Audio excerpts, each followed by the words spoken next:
Hey YouTube, so today I'm going to show you how to make a spring twist hairband that you can use for your kids' ponytails. You can make 2 of them or 3 of them and use them as you like. You can also vary the sizes and make them as big as you like. So as you can see, that is a pre-twist twist. So I have pre-twisted and that's loads of them there. So I'm going to put them on that hairband and I'm going to use like the crochet method even if I'm using my fingers. So that's the loop. So I'm just going to put it in there and I'll pass it through underneath and you have one. So we're going to just keep doing that continuously on the hairband all around till it fills it up.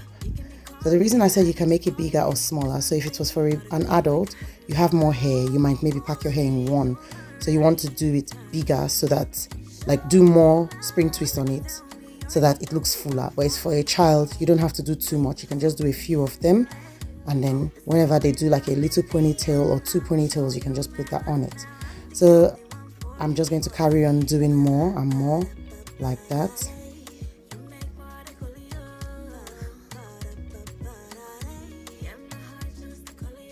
And also you can do this for different kinds of hairstyles as well. You could even make braids and do it. So that's what the hair looks like when it's fresh. That's what the spring twist hair looks like. You can get that on Amazon and I've linked it in the description box below. So this is what I twisted. I separated that and twisted it into tiny pieces. So this is how far I've gone now. It's almost round the hair and now it's complete. I left it like that because I can always push that hair around to make it full all through, as you can see.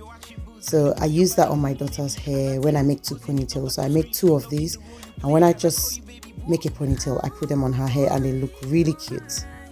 Let me know if you're going to try this. Thanks for watching. See you in the next one. Bye.